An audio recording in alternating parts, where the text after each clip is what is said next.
trying to share was the graphic opening of the first episode of HBO's Watchmen, depicting the true story of what I call the Tulsa terrorist race massacre.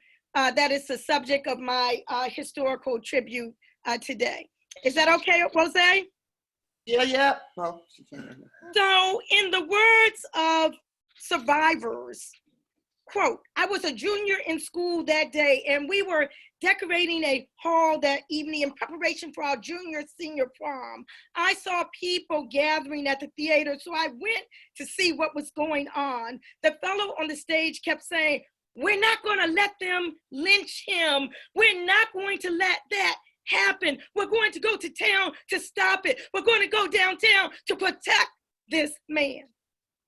Quote, I remember that day because it was a bright, shining day, and we were supposed to get our report cards at school.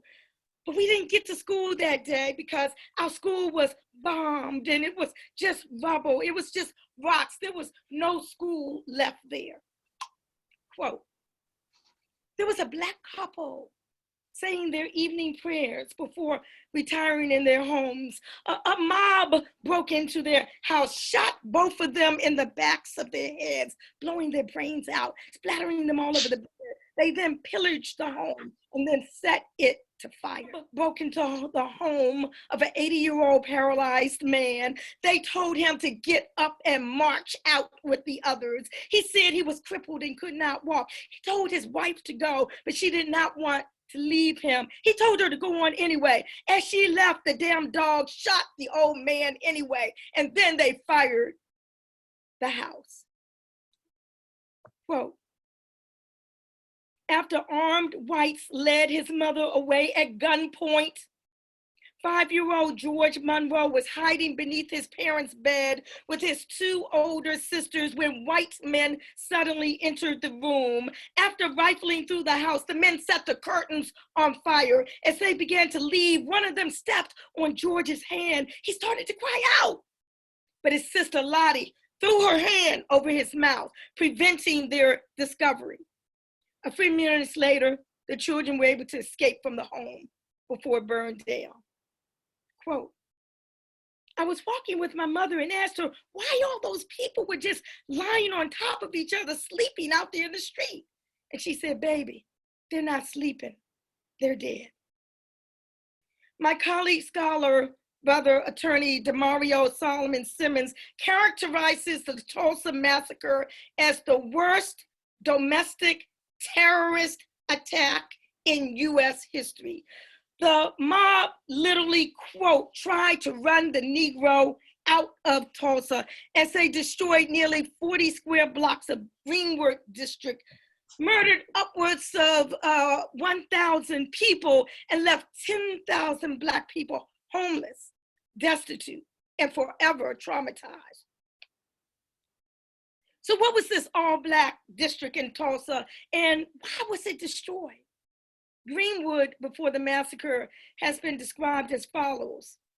I've never seen a colored community so highly organized. The colored people of Tulsa have accumulated property, established stores, business organizations. They have made money in oil. In fact, Rose, Greenwood was so economically self-sufficient that a dollar circulated in the community 50 times, 50. Sometimes taking a year for the currency to leave the community. Can we say that about any Black community today? The Black population in Greenwood had grown to almost 11,000, and the community counted 2 Black schools, 1 Black hospital, 2 Black newspapers, some 13 churches, 3 fraternal lodges, 2 Black theaters, 2 hotels, one of which featured 54 rooms, a public library. Scattered were numerous small stores, barbershops, family-run grocery stores, etc. In nearby buildings were the offices of nearly all of Tulsa's Black lawyers, realtors, and other professionals. And that is why Greenwood came to be popularly known as Black Wall Street. So, you can just imagine. You can just imagine the jealousies abounded by whites, many of whom amounted to no more than poor white trash. Many were enraged at and jealous of the material successes of some of Greenwood's leading Black citizens, and many whites were incensed that Black Tulsans disregarded or challenged Jim Crow practices. So when Oklahoma's Black World War I veterans returned to civilian life, they came home to a state where anti-Black sentiments were alive and well. So what happened? No one knows exactly. But on May 31st, 1921, a young Black shoeshine boy and a young white girl were in an elevator in one of the few downtown buildings that had a restroom that Black folk were allowed to use. The white girl screamed, saying later that he startled her. Somehow that got translated into an assault and an attempted rape. The Black youth was arrested. A white mob descended on the courthouse. The white newspaper reported that there is likely to be a lynching here tonight.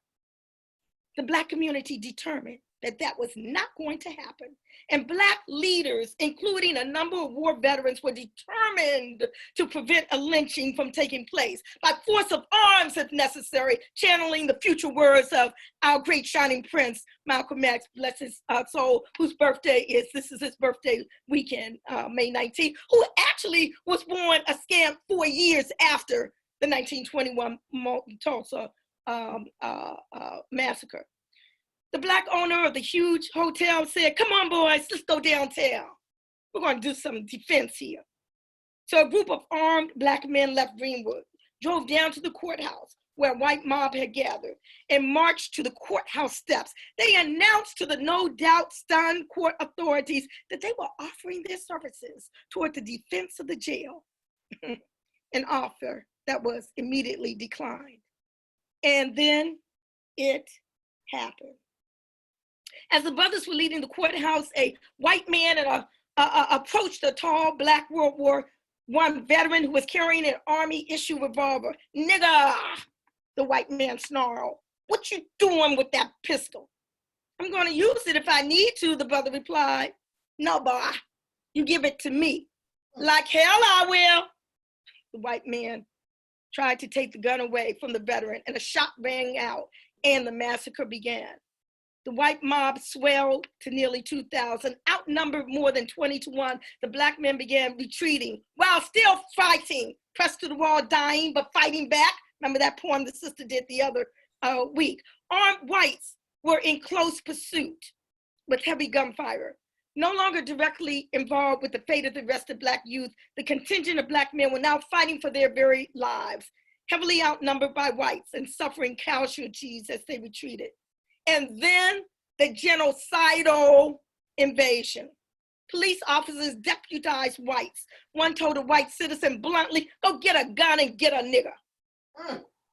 Whites broke into downtown sporting stores, pawn shops, hardware stores, and even tried the National Guard armory, stealing or quote unquote borrowing, as some would later claim, guns and ammunition. Street by street, block by block, the white invaders moved across Tulsa's Black district, forcing residents out at gunpoint, looting homes, setting them on fire. Armed whites broke into Black homes and businesses, forcing the occupants out into the streets where they were forced away at gunpoint to one of a growing numbers of internment centers.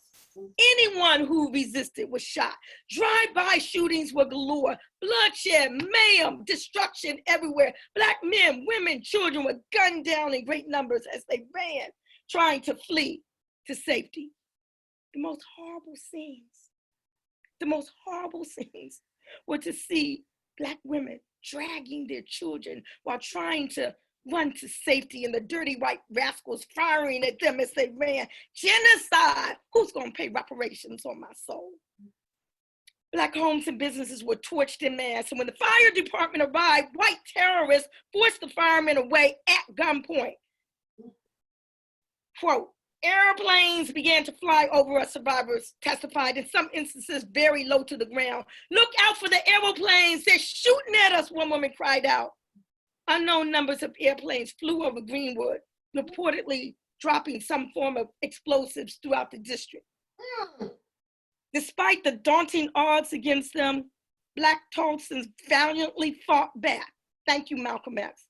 But the sheer numerical advantage of the invading whites was overwhelming, and attempts to defend their homes and property were undercut by Tulsa police and National Guard, who, rather than focus on disarming and arresting the white terrorists, took steps that led to the eventual imprisonment of practically all of the city's Black residents.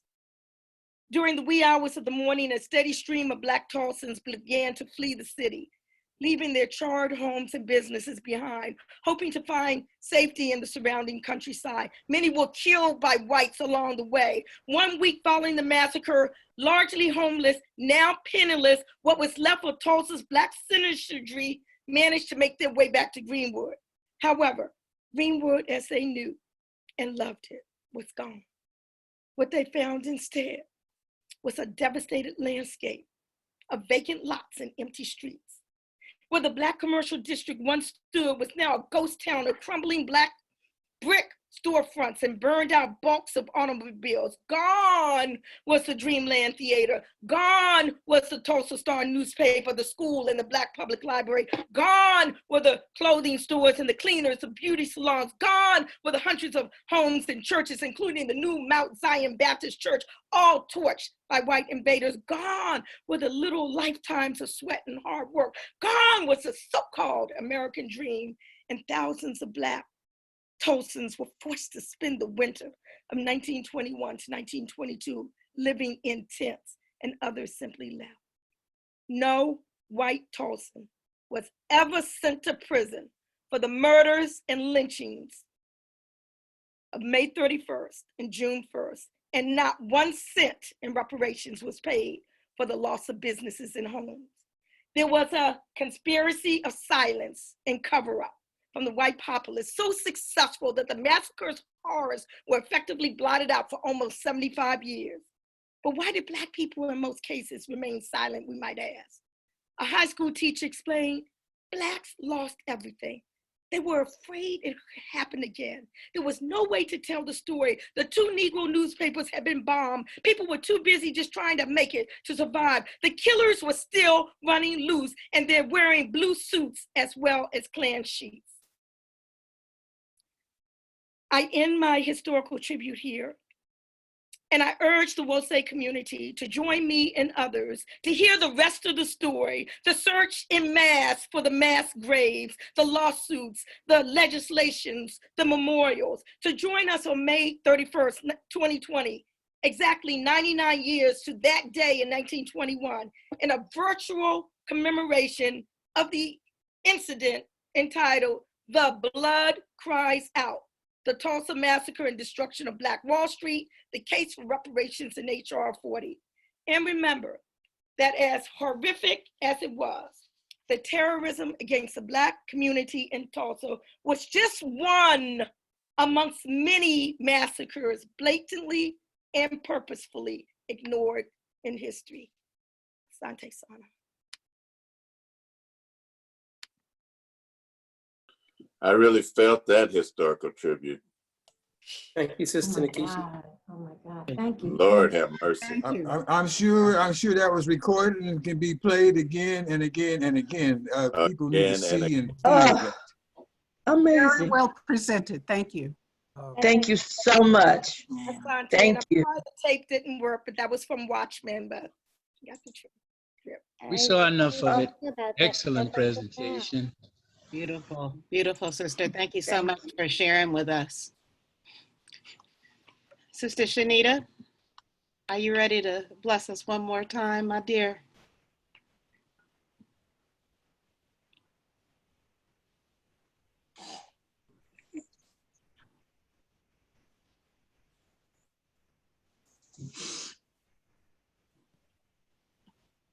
It's okay, sister. It's okay. That's what this is for. And I said that everything is flowing. Sister, your historical tribute also, the song